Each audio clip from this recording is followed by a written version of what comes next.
Senhor, nós queremos te agradecer, ó Pai, mais uma vez, e te pedir que o Senhor fale ao nosso coração através da tua palavra. Temos muito, Senhor, a aprender e precisamos, Senhor Deus, que ela cada dia nos lembre, Pai, dominicalmente, Senhor Deus, quem nós somos, aquilo que necessitamos, ó Pai, para a vida, não somente neste mundo, para a vida eterna, e onde deve estar o nosso coração. Que o Senhor tenha misericórdia de nós, ó Pai, que pelo poder do Teu Espírito Santo, na vida de cada um dos Teus servos, o Senhor possa nos conduzir debaixo da Tua mão, Senhor Deus, para caminhos, ó Senhor Deus, retos, caminhos, ó Pai direito, caminhos que deem, Senhor Deus, que nos conduzam, Senhor, à salvação. Fica com o Teu povo, Pai. Te pedimos que nesse momento, Senhor, os nossos corações, a nossa atenção, seja voltada para a Tua palavra, Pai, porque são palavras de vida. É o que nós pedimos, em nome de Jesus. Amém.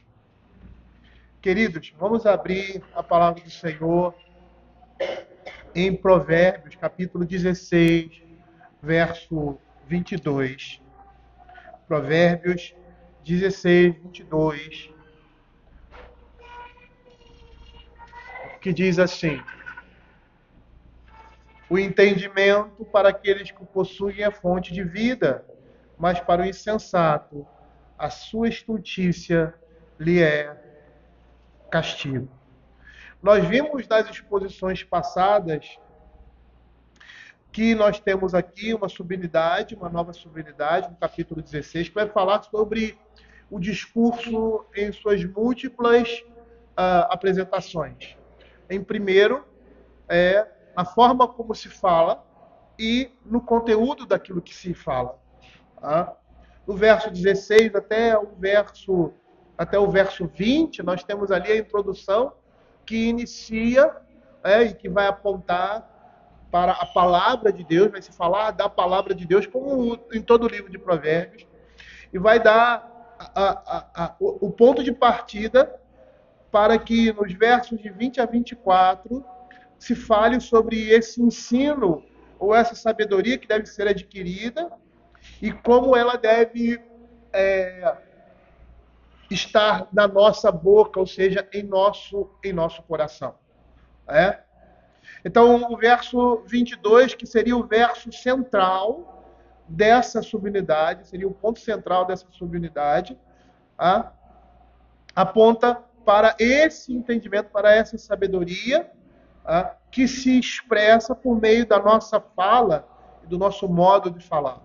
Então, dentro dessa concepção, como nós vimos na exposição do verso 21, as palavras do homem sábio de coração são palavras doces que trazem entendimento, revelando sabedoria por meio de uma linguagem que vai influenciar outras pessoas, trazendo conforto, consolo e edificação. São palavras doces porque alcançam o coração dos homens, sendo aquilo que precisam ouvir. E percebam que o que Provérbios está dizendo, ele está apontando para Cristo. Lá em João capítulo 6, verso 63, na segunda parte desse verso, ele diz assim: as palavras que eu vos tenho dito, falando do Senhor Jesus, são espírito e são vida. Toda a palavra de Deus é a palavra de Cristo. Toda ela. No momento em que nós proferimos essas palavras, no momento que nós apresentamos aquilo que a Escritura fala, nós estamos apresentando um espírito de vida, um espírito de vida eterna. Dentro dessa perspectiva, dentro desses versos, nós podemos perceber que esses dois versos 21 e 22, estão diretamente ligados, apesar do verso 22 sendo o central dessa subunidade, não mencionar literalmente o discurso, O sábio de coração é chamado prudente, a doçura no falar, e aí ele está se referindo ao discurso, mas no verso 22, nós não vemos isso. O entendimento para aqueles que o possuem é fonte de vida, mas para o insensato a sua estultícia lhe é castigo. E apesar dele não mencionar esse discurso, a fala, o que se fala em si, fazendo uma menção implícita a esse tipo de linguagem, ele vai apontar para essa linguagem mesmo que abençoa e que edifica. No verso 21, o sábio de coração é chamado prudente. No verso 22, essa prudência é a sua fonte de vida, uma vez que a expressão entendimento, que foi traduzida por entendimento, é sequel, no original, teria o mesmo sentido do vocábulo prudente, seria uma palavra sinônima, que é prudência, significa prudência, entendimento, discernimento, sendo aquilo que o sábio de coração possui e é reconhecido por isso. E é nessa perspectiva que o verso 22 vai dizer: o entendimento é para aquele que o possui, o entendimento para aquele que o possui é fonte de vida. Perceba aqui que a sabedoria de coração, que é mencionada no verso anterior, se torna prudência para aqueles que a têm. Essa sabedoria de coração é chamada de prudência, de entendimento. Então, aqueles que possuem discernimento, prudência, constituem-se uma fonte vivificadora, tão atraente, que desviam a comunidade, ou seja, o grupo em que ele está inserido, e aí nós podemos falar da pregação, da exortação, do conselho, da loucura, desvia os homens da loucura para beber os seus ensinamentos, ou seja, para receber no seu coração, para se alimentar da palavra do Senhor. Veja o que Provérbios capítulo 13, verso 14 vai dizer: o ensino do sábio é fonte de vida para que se evitem os laços de morte. Provérbios capítulo 14, verso 24 também vai dizer a mesma coisa. Ele vai dizer que o temor do Senhor, ou seja, o ensino do sábio, a palavra de Deus, os provérbios aqui proferidos, é fonte de vida para evitar os laços de morte. Perceba, o entendimento para aqueles que o possuem é fonte de vida. Por isso ele é chamado de um manancial de vida. Por quê? Porque tem a finalidade de evitar a morte e assim trazendo vida. Provérbios capítulo 10, verso 11, ele vai dizer assim: a boca do justo, ou seja, o sábio de coração, aquele que tem entendimento, é manancial de vida, mas na boca do perverso mora a violência. Ou seja, o que ele está dizendo aqui? Que a sabedoria se encontra na palavra de Deus e que o justo, o sábio de coração, é aquele que profere, que fala essa palavra, e a linguagem do mundo é completamente oposto. É onde mora a violência. Perceba aí que nessa junção desses dois versos, desses provérbios, é a palavra de Deus a que esses versos se referem. Quando ele diz assim no verso 20, o que atenta para o ensino, acho bem, confia no Senhor, esse é feliz. Ou seja, que ensino é esse? É um ensino que vem da revelação de Deus, da palavra de Deus.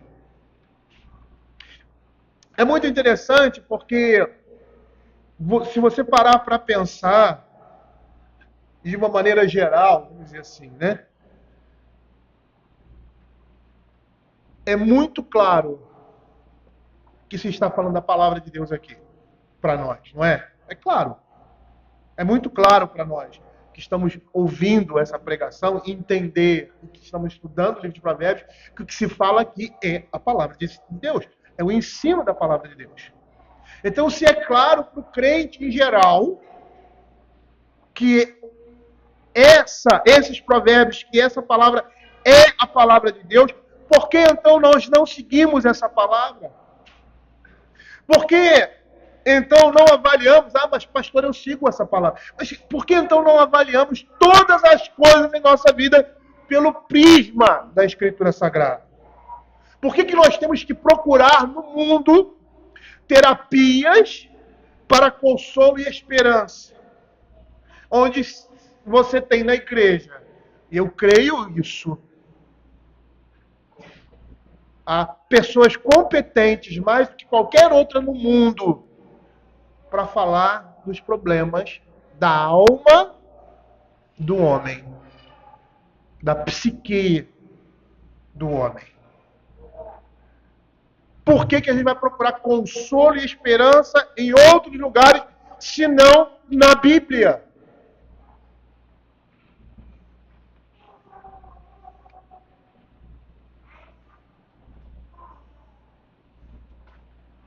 Por que que nós, como crentes, temos que procurar terapias em outros lugares? Quando você tem pastores na igreja, quando você tem pessoas mais velhas na igreja, pessoas de idade, experientes, que podem aconselhar a você melhor do que qualquer psicólogo ou qualquer pessoa no mundo. Professores, colegas de trabalho, que não conhecem a palavra de Deus. Por que procurar neles? E não procurar em sua própria igreja.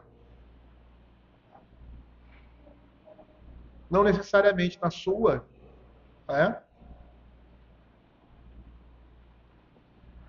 Às vezes, temos a necessidade de procurar outros pastores ou outros irmãos de outras igrejas, porque são irmãos em Cristo. Mas por que não na própria igreja? Por que não entre os sábios do povo de Deus? Está errado isso. Está errado isso.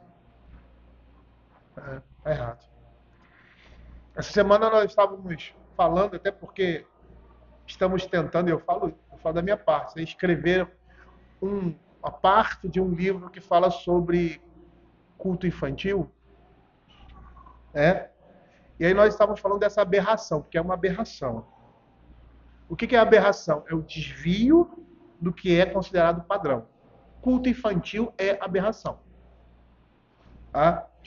E os defensores não se utilizam da Escritura para terem esse comportamento. Eles deveriam procurar na história da igreja, na palavra de Deus, como se a Bíblia não falasse sobre essa questão ou não mostrasse em seus registros esse padrão. Uma vez eu falei aqui com os irmãos que há duas perspectivas de você encarar a Escritura. A perspectiva reformada em contraposição com a perspectiva luterana. A perspectiva reformada diz que tudo que nós precisamos saber está na Escritura, e se a Escritura não fala, é porque é proibido. É porque é proibido. Na perspectiva luterana, eles dizem, em primeiro lugar, de que tudo que está na Escritura é para nós fazermos. Se não se encontra na Escritura, é porque não é proibido. Então, por isso que muitas vezes você vê em cultos, a cantata de Natal substituindo a pregação, teatro, porque não se proíbe essas coisas. Então, se a Escritura não proíbe, é porque pode se fazer.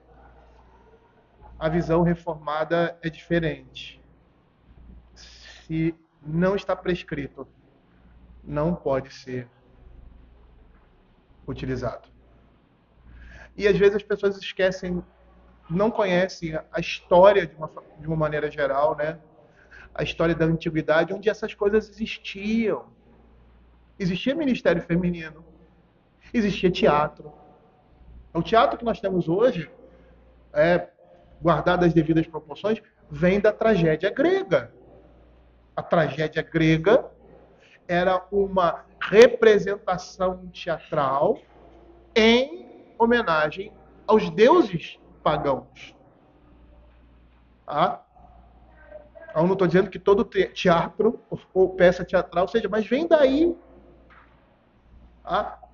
E nos cultos pagãos, das festas religiosas pagãs, essas encenações estavam presentes, mas não estão presentes no culto de Israel. O que se está dizendo com isso? O que se eu posso entender da Escritura, compreender da Escritura pela leitura e ausência dessas coisas no culto, tanto do Novo quanto do Velho Testamento, que é prescrito de uma determinada forma. Essas coisas não poderiam ser incluídas ali. Por que que nós não procuramos na Escritura? Só falando em relação a culto, abrindo um parêntese aqui, eu me lembrei, eu estou querendo refazer esses estudos aqui na igreja, dos 10 mandamentos, e eu me lembrei quando estávamos falando sobre o segundo mandamento, que o segundo mandamento fala a respeito de culto, né? De um diálogo entre Sócrates e um discípulo seu, acho que era Eutidemo, nos diálogos de Platão, que ele, na sua conversa, e a técnica que Sócrates usava era chamada de, esqueci agora, mas acho que era maêutica que chama. Ele primeiro fazia uma pergunta e a pessoa respondia. Tá? E aí, conforme a resposta daquela pessoa, ele ia fazendo outras perguntas para fazer com que a pessoa pensasse naquilo que eles estavam falando. Então, era um processo, dentro da retórica, ironia e maiêutica. Era esse processo. Perguntar, e ele responder, e aí ele fazia uma outra pergunta para que a pessoa concebesse o próprio conhecimento. Ou seja, percebesse, na realidade, se conhecia, se sabia alguma coisa ou não. E nessa conversa com o seu discípulo, ele pergunta a respeito dos deuses, a respeito dos rituais. E é muito interessante nesse diálogo, ele diz assim, eu vou resumir esse diálogo. Ele diz assim, eu te demo,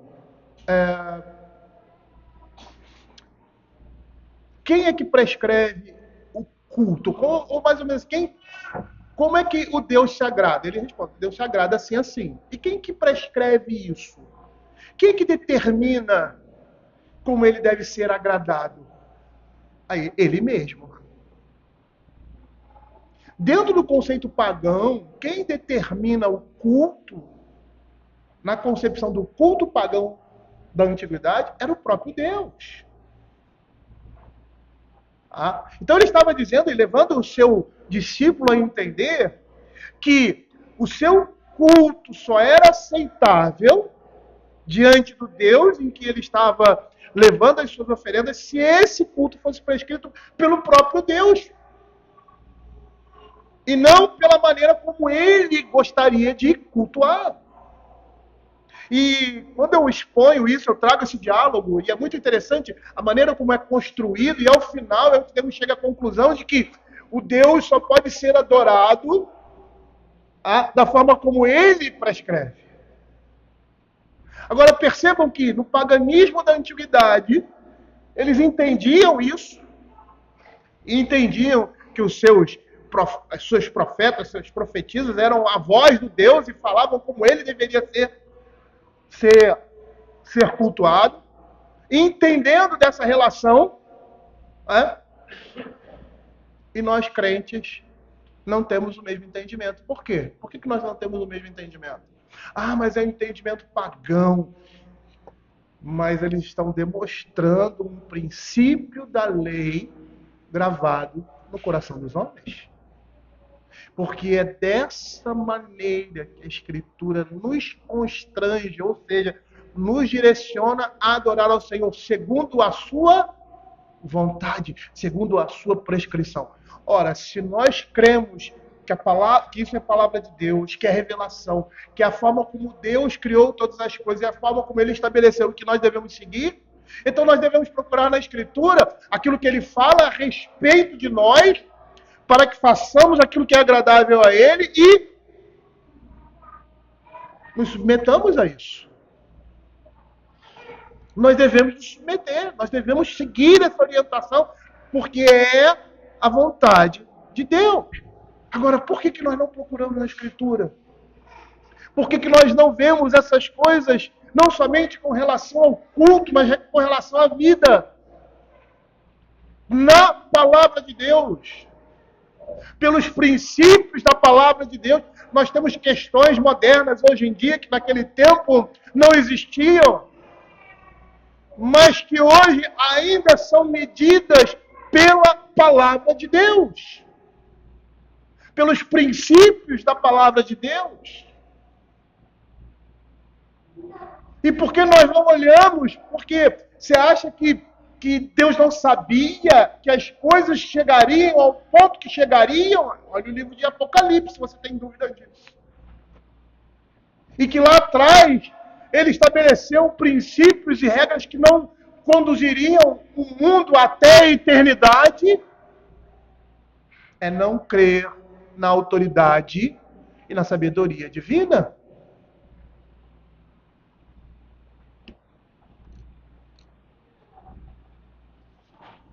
Aqui ele está dizendo que esse entendimento, que é fruto da palavra de Deus, é fonte de vida. Perceba que nós, crentes, descobrimos que Cristo, na sua palavra, se torna a fonte de água que jorra para a vida eterna. Quando o Senhor usa essa metáfora, quando ele diz, aquele, porém, beber da água que eu lhe der, nunca mais terá sede, pelo contrário, a água que eu lhe der será nele uma fonte a jorrar para a vida eterna. E que água é essa? Que linguagem é essa? Que água é? Era o próprio Cristo, mas é só o próprio Cristo como pessoa? É só o próprio Cristo no coração? É o próprio Cristo no coração pela habitação do Espírito que se manifesta pelo entendimento e pela vida de conformidade com a sua palavra. O que atenta para o ensino, que ensino? De Cristo. O ensino de Cristo é o próprio Cristo. A palavra de Deus é confundida com o próprio Senhor na Escritura. Quando Hebreus diz que foi formado pela palavra de Deus o mundo, e lá em Gênesis diz que era o Espírito Santo que estava ali sobre a fonte das águas e que por meio de Cristo todas as coisas foram feitas. Ou seja, as coisas foram feitas por Cristo ou pela palavra de Deus? Ou as duas coisas são a mesma coisa? E por quê? Porque a palavra do Senhor vem dele.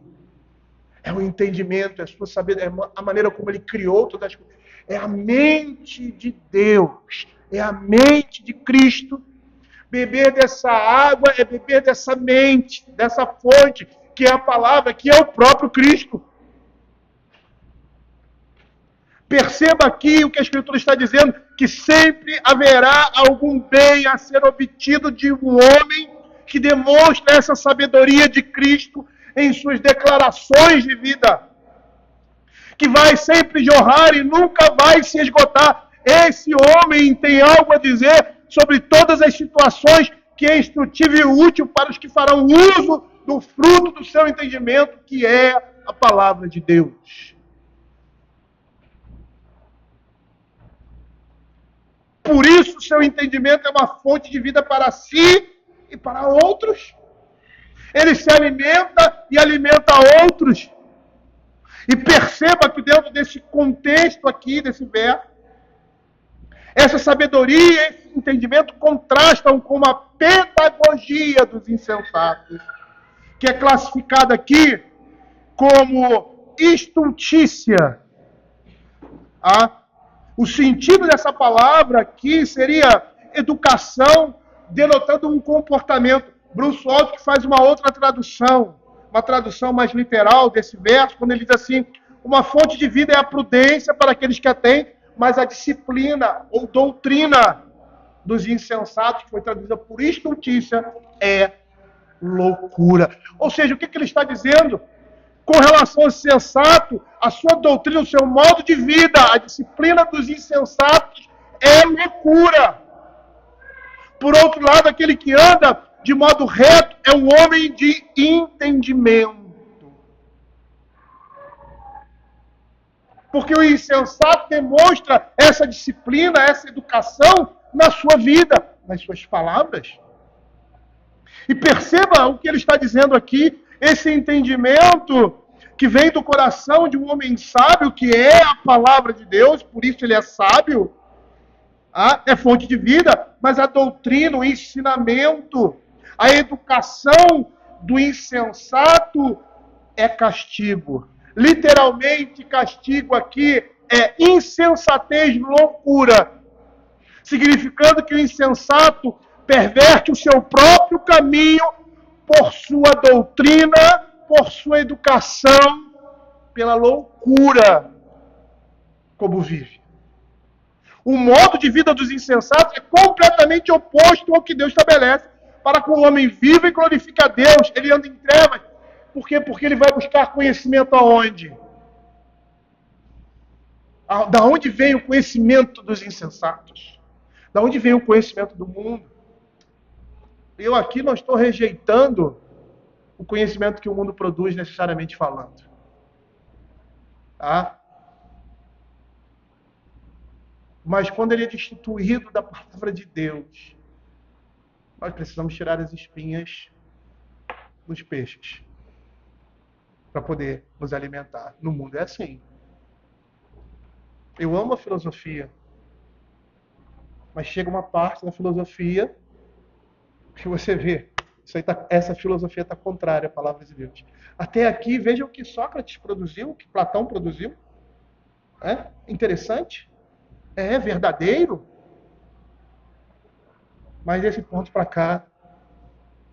E perceba a própria corrupção daquilo que, no entendimento de culto que eles têm, por mais que tenha esse live de verdade, como ele é corrompido, porque ele é destinado a um Deus falso.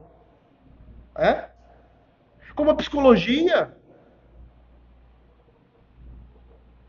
Existem muitas áreas da psicologia muito boas e que servem como qualquer outro tipo de conhecimento para a percepção e entendimento. Mas quando eles entram na clínica, ou seja, quando eles querem resolver o problema da alma com aquilo que eles têm, com a sua filosofia, aí deve ser rejeitado. E todo conhecimento que não passa por esse fundamento, que não tem como fundamento a palavra da própria biologia, precisa ser, por nós, rejeitada. Porque é contrário àquilo que a Escritura diz. Por mais que a Bíblia não seja um livro científico, mas ele dá fundamento para todas as coisas. Para todas as coisas. Então, por que procurar em outro lugar sabedoria e entendimento? Para a vida que não seja na palavra do Senhor. O modo de vida dos insensatos é assim, é completamente ao oposto que Deus estabelece para que o homem viva e glorifique a Deus. Ele anda em trevas. Por outro lado, a retidão de um homem mostra sua sabedoria, que é fruto de um coração transformado e submisso à palavra de Deus. E assim, a insensatez de uma vida fora dos padrões divinos torna-se um castigo para qualquer homem, por mais que tenha prazer em seu estilo de vida pecaminoso. Por quê? Porque vai trazer morte e destruição. Lá em Provérbios capítulo 1, no início do livro de Provérbios capítulo 1, verso 18 e 19, é isso que o pai diz para o seu filho. Por quê? Porque os seus amigos que estão conduzindo, estão andando para a destruição e para o inferno, dizem, vamos fazer tudo numa bolsa só aqui, vamos enganar, vamos roubar, vamos tirar proveito dessa situação. E aí a Escritura vai dizer, estes se emboscam contra o seu próprio sangue e a sua própria vida espreitam, agindo dessa forma. Tal é a sorte de todo ganancioso, e este espírito de ganância tira a vida de quem o possui. Ou seja, o próprio procedimento deles em tirar vantagem da situação está levando-os para a destruição. Nós poderíamos entender aí, nesses versos, a junção dessas duas traduções, O entendimento é para aqueles que o possuem a fonte de vida, mas para o insensato a sua estultícia é castigo. Contrapondo-se aqui, colocando-se em paralelo, a tradução de Bruce Walt, que literal, uma fonte de vida é a prudência para aqueles que a têm, mas a disciplina, a doutrina dos insensatos é loucura. Fazendo a junção dessas duas, que é a disciplina, a educação, a instrução do insensato, isso é a sua própria destruição, que demonstra a sua estultícia, o modo como vive, expressa essa doutrina, e é uma instrução que o leva à morte. E nesse caso aqui, a palavra castigo, que foi é loucura, que foi traduzido por castigo, tem o sentido de se referir às consequências punitivas da sua insolência moral, ou seja, do seu modo de proceder, que se tornam, por isso, um castigo em si. A sua própria maneira de viver, seu próprio modo de vida, aquilo que ele crê, aquilo que ele vive. E isso é demonstrado na Escritura em vários textos, e um interessante é de Provérbios capítulo 14, versos de 1 a 3. Quando diz assim, a mulher sábia edifica a sua casa, mas a insensata com as suas próprias mãos. O que significa aí? A derruba. Com as suas próprias obras. É isso que significa. Pelo seu próprio modo de viver. Veja o verso 3. Está na boca do insensato a vara para a sua própria soberba, mas os lábios do prudente o preservaram. Ou seja, é pela sua própria fala, por aquilo que ele diz que ele vai ser condenado. Já escutaram isso? Algum filme, em alguma... Olha, o que você falar vai ser contra você, pode ser usado contra você no tribunal. Perceba que o seu próprio modo de vida, que muitas vezes você, meu irmão, inveja, é castigo de Deus. É castigo de Deus. Tá? Eu não vou nem repetir a pregação do Salmo 73. Mas é castigo de Deus. Abra Romanos capítulo 1, versos de 21 a 24. Porquanto, tendo conhecimento de Deus, não o glorificaram como Deus, nem lhe deram graças, antes se tornaram nulos em seus próprios raciocínios, obscurecendo-lhes o coração insensato, inculcando-se por sábios, tornaram-se loucos e mudaram a glória de Deus corruptível em semelhança de imagem incorruptível, bem como de aves, quadrúpedes e répteis. Qual é a consequência disso? Qual é a consequência dessa negação de Deus? Pela ordem, pela revelação natural. Por isso, Deus nos entregou a tais homens a imundícia pelas concupiscências do seu próprio coração, para desonrarem o seu próprio corpo. Ou seja, a própria maneira de vida deles, essa maneira que está sendo hoje glorificada e exaltada, de um relacionamento contrário à palavra de Deus, é juízo sobre eles. E eu estou falando claramente aqui do homossexualismo, mas não só o homossexualismo. Se você pegar lá o verso 31 do capítulo, você vai ver que a desobediência aos pais, a falta de afeição natural, um pai que não ama o seu filho, ou um filho que não ama o pai, o modo de vida é juízo de Deus. A vida de pecado deles, de adultério, de sei lá o quê, de prazer, é juízo de Deus. Eles estão vivendo em pecado e estão sendo conduzidos ao inferno. Por quê? Porque desprezaram o conselho do Senhor. Desprezaram a palavra de Deus. Então, na vida de prazer que eles estão levando, maravilhosa, muito boa, eles estão sendo conduzidos para o inferno. E a sua própria vida é uma consequência do castigo de Deus. A vida de pecado é isso. E as consequências disso, por isso a escolha dessa palavra pelo tradutor, ao mesmo tempo são loucuras e castigo sobre esses homens. Em resumo, ou seja, resumindo, perceba aqui os paralelos opositivos que estão presentes nesses dois versos. O verso 22. Os que possuem entendimento versus o insensato. Entendimento, que é prudência, versus estultícia, né? Tanto um quanto o outro dá a ideia de um comportamento permeado por essa prudência, por esse discernimento, quanto estultícia ali, a ideia de uma disciplina, ou seja, de um comportamento vindo de uma doutrina, de um ensino corrompido. Ele vive dessa forma. E os contrários, fonte de vida versus castigo e loucura. O que nós estamos vendo aqui é que está sendo contrastado duas formas de pedagogia, ou seja, de educação e instrução. Isso significa pedagogia. O ensino agradável do sábio e o castigo da loucura do insensato. Segundo Bruce Waltke, esse paralelismo nesse verso sugere que o prudente encontra no ensino agradável do Senhor, que é fundamentado na palavra de Deus, uma fonte de vida. Mas que os insensatos devem ser ensinados a se permitir que experimentem as consequências dolorosas e punitivas do seu castigo, da sua punição, da sua loucura. É isso que se tira de ensinamento aqui. Ah? É castigo, é disciplina. Tem esse sentido também. Por quê?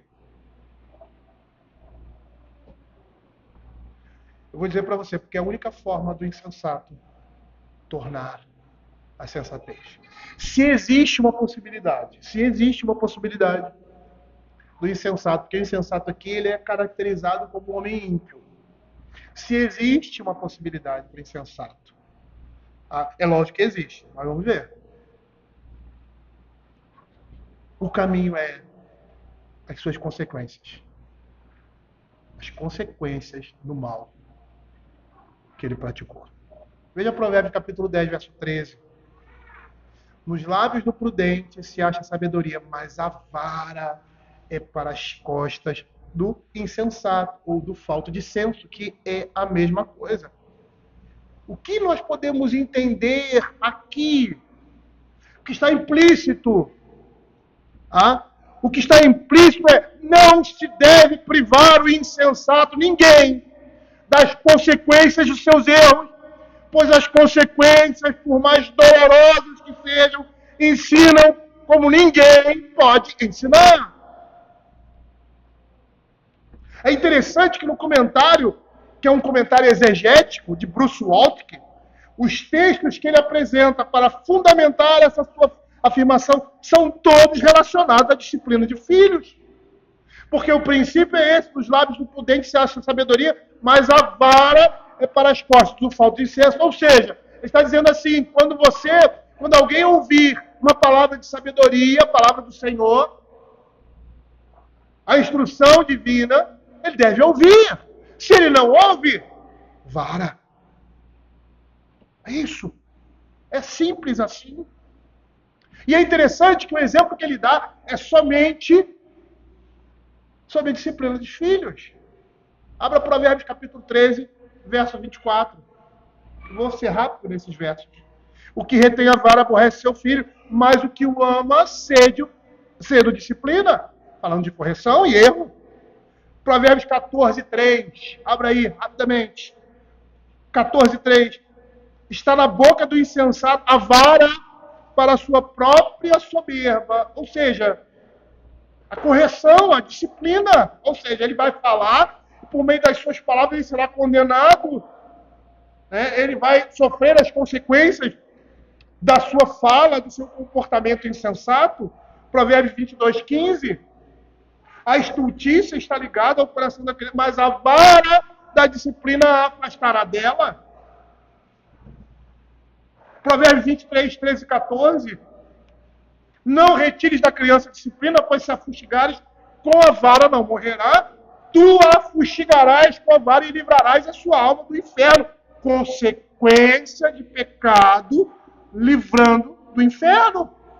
Fustigar com a vara. Provérbios 29, 15. A vara e a sabedoria dão sabedoria, mas a criança entregue a si mesma, ou seja, sem as consequências do pecado, vem a envergonhar. a sua mãe. E o único texto que ele dá como prova dessa sua argumentação é o texto de Provérbios 26, 3, que não fala sobre filhos, mas fala sobre a correção, de um modo geral. Ele diz assim: o açoite é para o cavalo, o freio para o jumento, e a vara para as costas do insensato. O que ele está dizendo aqui? Ele está dizendo que a punição, a consequência, é o freio. É o freio. Significa que quando não permitimos que nossos filhos ou que os culposos recebam a justa punição dos seus erros, estamos retirando deles o único instrumento pelo qual eles vão aprender verdadeiramente o caminho da justiça, se até aquele momento eles não ouviram e não obedeceram. Perceba que as crianças em Provérbios são descritas como essencialmente tolas e estúpidas, ou seja, estultas, e que por isso precisam de correção. Quando nós retiramos as consequências dolorosas, ou seja, quando os nossos filhos assumem a responsabilidade de seus erros, quando nós retiramos essas consequências dolorosas, quando eles não assumem, né? Estamos amenizando a sua condição, estamos contribuindo para erros maiores e sendo condutores de nossos filhos, ou daqueles que pensam aprender com seus erros, para a morte. É isso. Então não tenha pena de corrigir seu filho com vara ou uma palavra mais forte. É lógico que essas coisas devem ser feitas com amor, como diz o apóstolo Paulo, né? É de forma terra e carinhosa. É dessa forma. Longe de vós da ira, cólera, gritaria, essas coisas não podem estar presentes numa disciplina. Mas não retire deles isso. Não retire deles as consequências dos seus erros, eles pagarem por aquilo que eles estão fazendo, porque a única forma deles atenderem é o último recurso para aqueles que não ouvem é esse freio, é a vara.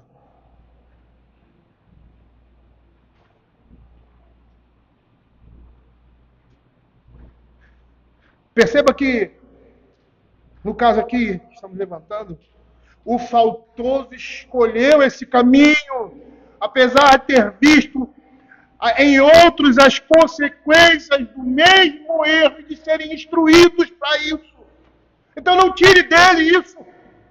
Dê aquilo que ele precisa. Não como atitude de punição ou vingança, mas entendendo que aquela é a única forma, diante de tudo que aconteceu, diante de todo esse processo pastoral, na vida do seu filho, de um amigo, de um membro da igreja, de todo aquele processo pastoral, a única coisa agora que vai funcionar é ele receber a punição do erro dele. Amenizar isso não é ajudar, é contribuir para a destruição de uma família, de uma amizade, de uma igreja, ou de qualquer outro tipo de relacionamento. Olhe para a nossa sociedade. No âmbito da sociedade em que a justiça não pune o infrator. Ela não pune. Ela atenua, está claro para todos nós hoje. Veja como está o nosso país. E o nosso está insuportável. E por quê? Porque estão tirando da mão da sociedade a única coisa que pode frear homens impenitentes. Homens que não se dobram. Homens que não se deixam guiar por orientações, sinais, castigos temporários. Há um ditado que rola por aí, né? Os estultos nunca aprendem que pessoas inteligentes aprendem com seus erros e que os sábios aprendem com os erros dos outros. Dentro desse contexto, os estultos, seguindo esse ditado, nunca aprendem com as consequências dos seus erros. E aí a única coisa que pode agravar e pode ser a salvação deles é tirada. Aprender com as consequências dos seus erros. É o que nós estamos vendo aqui. Que os homens inteligentes aprendem com os seus próprios erros. E que os homens sábios aprendem com os erros dos outros, porque veem nos outros a consequência desastrosa de uma determinada atitude e não querem passar por isso. Eles não jogam com a sorte. Tem muito crente jogando com a sorte aí, né? Que quando você contraria a palavra de Deus, você está jogando com a sorte. Com a má sorte, né? Não sei se existe. Não existe, né? Mas com a má sorte, só a título de linguagem. Vamos ver o que Provérbios diz a respeito disso. Em Provérbios, o estulto em Provérbios nunca aprende. Por quê? Porque ele segue o seu próprio coração e entendimento.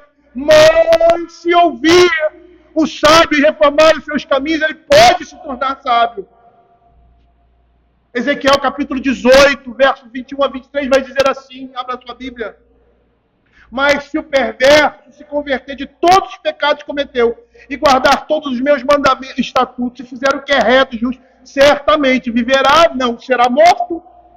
De todas as transgressões que cometeu, não haverá lembrança contra ele. Pela justiça que praticou, viverá. Acaso tenho eu prazer na morte do perverso? Diz o Senhor. Não desejo eu antes que ele se converta dos seus caminhos e viva. Então, dentro do âmbito da nossa relação, vamos falar de família, não tire as consequências dos erros dos seus filhos. Eles precisam ser corrigidos de acordo com a idade. A gente sabe que vara não tem idade, né? Ela só diminui com o tempo. Pode se tornar o último recurso de uma pessoa, num jovem ou num adolescente que está dentro de casa.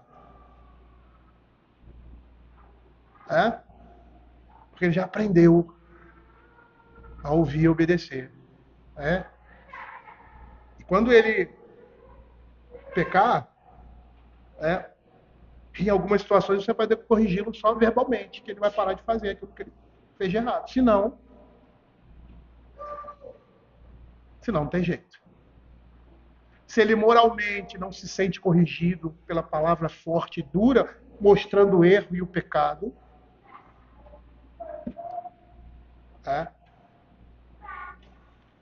infelizmente, a gente vai ter que usar esse tipo de argumento, de instrução. Se ele chegou numa idade que você acha que não cabe mais, então o destino é a porta da rua. Não há outro. É a porta da rua.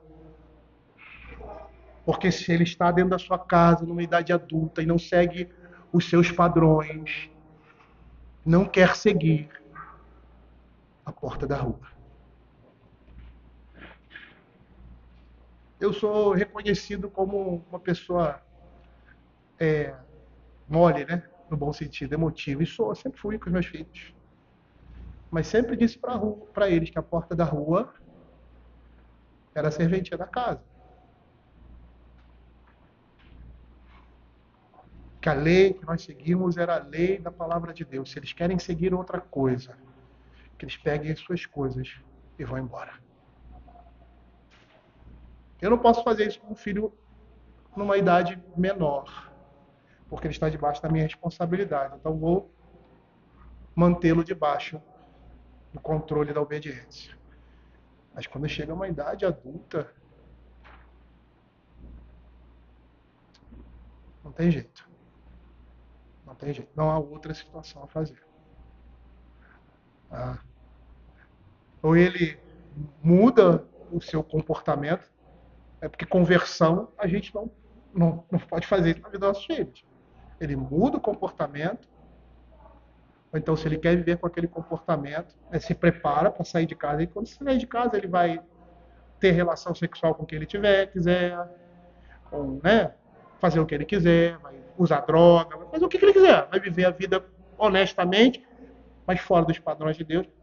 Mas enquanto estiver na minha casa, né, ele vai ter que conter a sua vida pecaminosa. Tá? Vai ter que andar como se fosse um crente. Se ele não está andando, então ó, não tem outra saída. Não tem outra saída. Os nossos filhos menores não excluam a vara. Porque a vara se torna um recurso para um pecador impenitente. As crianças são estultas, elas vão sempre, né, desobedecer. Então você vai sempre ter a necessidade de usar a vara, até uma certa idade. Quando chegar naquela idade, é constante, né? Quando chegar naquela idade, a palavra, o argumento e outros instrumentos podem, né, substituir a vara, porque eles têm entendimento. E aí eles começam a, tá bom, meu pai é crente, eu não sou, mas ele quer que eu aja assim, eu vou agir assim. Mas eu vou começar a batalhar para sair de casa e viver a vida do jeito que eu quero. Porque eu quero falar palavrão, eu quero namorar e ter relacionamento sexual com a minha namorada, eu quero, né, frequentar determinados lugares, chegar a hora que eu quiser em casa. Tá? Mas enquanto eu estou aqui, eu não posso fazer. Eu vou me preparar. Ó, pai, estou indo embora e tal. Ele vai ver a vida dele. É assim. Por que eu estou falando isso? Porque nós precisamos entender. Olha o que a Escritura está dizendo, que essa é a única maneira. É o último argumento. Quando alguns pais às vezes perguntam, até que idade eu devo disciplinar os nossos filhos? Quando você corrige seus filhos desde pequeno, vai chegar numa idade, você não vai ter necessidade de usar a vara todo dia, nem constantemente. Ele vai fazer uma coisa errada, você vai chamar ele, vai orar com ele, vai dizer que está errado e volta. Vai pedir perdão, pai, não vou fazer mais isso, e vai viver a vida dele. A vara não vai ter necessidade. Agora, se ele permanece, aí eu conto a história de um pai que teve a necessidade de disciplinar um filho com 18 anos de idade. Ele já não apanhava, era disciplinado desde pequeno, aos 10 anos já não era mais. Mas chegou um momento da vida dele, adulto, o cara tinha trabalho, trabalhava, tinha o seu emprego, era uma pessoa responsável, mas foi chamada a atenção do pai por causa de um pecado a primeira vez, a segunda vez, não foi uma coisa momentânea, mas uma coisa que aconteceu mais ou menos um mês depois, ou 2 meses depois, na terceira vez a mesma coisa, ele falou, não, se você não está ouvindo o que eu estou dizendo, eu vou ter que corrigir você. Teve que corrigir. E o rapaz se deixou permitir corrigir, porque era um rapaz que foi criado assim. Chorou? Sentiu dor? Não. O filho era até maior do que o pai, mas foi uma vergonha. Uma vergonha para ele. Com 18 anos, ter que ser, 17, 18 anos, ter que ser utilizada a vara. E eu creio que daquele momento em diante ele nunca mais foi corrigido, porque foi o que o pai disse para ele. Olha, essa é a última vez que eu uso esse instrumento com você. A próxima vez, ouça o que eu estou dizendo.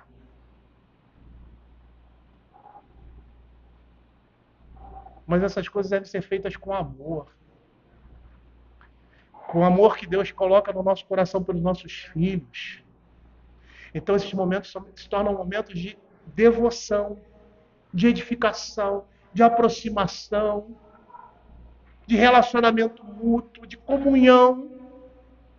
E tornam-se, sim, essas coisas. Agora, quando nós queremos proteger os nossos filhos das consequências, nós não estamos protegendo. Nós estamos tirando o único instrumento da vida deles que pode trazer responsabilidade. Porque se ele é um estudo de coração, nada do que você fizer vai ter proveito. A palavra não vai ter proveito, a instrução não vai ter proveito. A única coisa que pode ter proveito é isso. Que pode ter proveito. O estulto, segundo a Escritura, é aquele que nunca aprende, mas há uma salvação se ele ouvir. E reformar os seus caminhos, ele pode se tornar sábio, como diz a Escritura. O homem ímpio, em Provérbios, é classificado como estulto ou insensato, porque porque seus caminhos são os opostos aos caminhos da sabedoria divina. Em Provérbios, comparando com esse ditado, o sábio é o justo que tem prazer na lei de Deus e por meio dela vive, dá ouvido à instrução e aceita a disciplina, porque o sábio na Escritura, que somos nós, também agem como estultos, mas não são estultos por natureza. Por isso, Provérbios 28, 13, confessam seu pecado, reconhecem a sua culpa e mudam de comportamento. Por isso também esse homem sábio é chamado inteligente, porque a sabedoria divina é o seu alvo. Provérbios 17, 24. A sabedoria é o alvo do inteligente, mas os olhos do insensato vagam pelas extremidades da terra. Eu gostaria de encerrar, queridos, essa nossa exposição com o que Matthew Henry fala em seu comentário. Ele diz assim: não há nada de bom a ser obtido de um tolo. Até mesmo a sua instrução, seus discursos preparatórios e solenes, são apenas estultícias, como ele mesmo é tolo e tende a fazer com que os outros sejam como ele. É a comparação que Matthew Henry faz da sabedoria do homem sábio, ou seja, sabedoria divina, com a sabedoria, o conhecimento, a doutrina dos estultos, ou seja, a sabedoria do mundo. Ele diz, quando ele faz o melhor de si, é apenas tolice, em comparação até mesmo com as palavras comuns de um homem sábio, que fala melhor à mesa do que um tolo na cadeira de Moisés. Sabe o que me chamou a atenção aqui nesse texto, entre muitas coisas, foi a referência de Bruce Waltke que despertou na minha leitura aquilo que ele está falando de forma muito clara. Implicitamente, a Escritura está dizendo: não ameniza para o culpado. Não retira do culpado as suas consequências. É como diz lá o Senhor com Davi, quando ele faz a sua aliança. Se ele pecar, ele vai castigar com açoite de homens e escorpiões, mas jamais retirará dele a sua misericórdia. Nós não podemos retirar as responsabilidades das pessoas culpadas. Elas precisam, sim, responder pelos seus erros, precisam, sim, passar pelo vale da sombra, vamos dizer assim, da morte, não é nem isso, né? Mas pelo tempo nebuloso, porque aquilo será ensino. A última possibilidade do culposo reconhecer o seu pecado. A última possibilidade. Percebam que inicia o livro de Provérbios quando diz que a sabedoria grita. Grita, é insistente, é chata, vamos dizer assim, no contexto moderno, porque fala, né? Eu me lembro, hoje, não mais como pai, mas em sala de aula eu falo sempre as mesmas coisas para os meus alunos. Eu falava para os meus filhos também. Sempre as mesmas coisas. Mas eu sabia que uma hora a coisa ia... Na sala de aula, não sei se vai funcionar. Pode funcionar para algum outro, mas meus filhos funcionou. Funciona nos filhos da aliança porque o Senhor dá o Espírito de Deus a eles.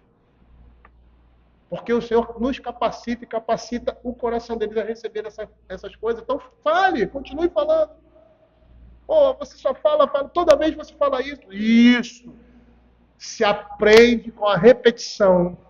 A repetição é repete, vai aprender. Mas não deixa de corrigir. Não deixa de corrigir. Não deixar de corrigir se torna um pecado maior que o pecado deles. Vejam a nossa sociedade como está. Esse é o princípio. Criminosos são pegos em flagrantes e são soltos. Continuam cometendo crime. A sociedade está assim, mas a igreja não pode ser assim. Eu não posso ser assim com os meus filhos, porque eu amo meus filhos. E principalmente porque eu amo ao Senhor. A igreja não pode ser assim porque ama ao Senhor e porque ama as ovelhas de Cristo também. Nós somos chamados a seguir esse padrão bíblico nas nossas vidas. Veja e atente para a palavra de Deus, porque senão Deus não é um Deus vingativo. Vou me vingar. Não, é a consequência natural. Se você se jogar daqui, lá de cima, você não vai morrer, não, vai se arrebentar. Vai se arrebentar. Não acredite que você vai pular, como nos filmes, e o cara vai sair andando. Vai fazer assim. Não vai. Não vai. É só no filme. É? Então, veja o slogan no mundo, ó, viva assim que vai ser bom. Não vai. Tem esse comportamento porque isso é amor, isso é... Não vai, não vai, não é amor, não vai. Vai se arrebentar. Vai se arrebentar. Eu não sei se é pior morrer, eu estou falando uma linguagem metafórica, né? Ou seja, morrer, ir para o inferno, né? Ou se arrebentar, se machucar todo, ou seja, se arrebentar todo, ficar sem braço, sem perna, sem mão, mas entrar no reino de Deus. É lógico que entrar no reino de Deus é melhor. Lógico, sem sombra de dúvida. Ou então, morrer e ir para o inferno, ou então viver nesse mundo em pecado, mas todo quebrado, sem braço, sem mão, sem perna. Que é a forma como muitos vivem.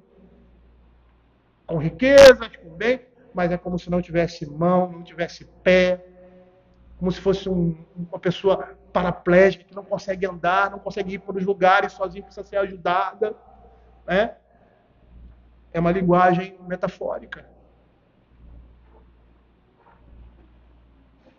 E por quê? Por quê? Porque escolheram esse estilo de vida. Eles querem viver assim.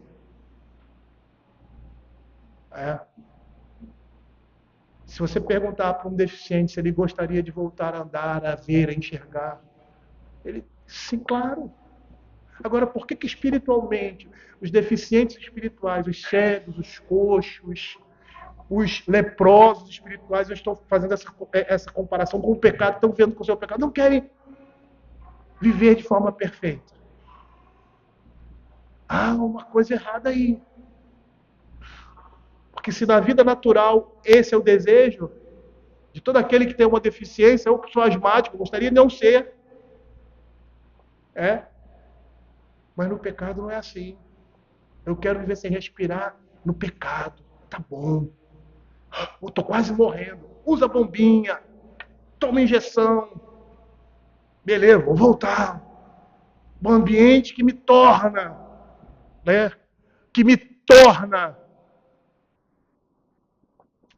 asmático. Por que não é assim? Que o Senhor tenha misericórdia de nós, que possamos aprender com a sua palavra a reparar os nossos caminhos. E se nós estamos numa situação de liderança, a ser aquilo que essas pessoas precisam do nosso amor, do nosso cuidado, mas também da nossa reprovação. É assim que Deus faz com a sua igreja, é assim que Deus faz com o seu povo. E enquanto não são declarados bastardos, eles são tratados como filhos, porque Deus conhece, como nós lemos ali, a nossa situação, sabe que nós somos pó. Mas no momento que eles passam aquela fronteira, ou seja, recusaram ouvir a sabedoria, a disciplina divina, recusaram viver de conformidade com a vontade de Deus. O que eles podem esperar somente no último dia é o total desprezo de Deus.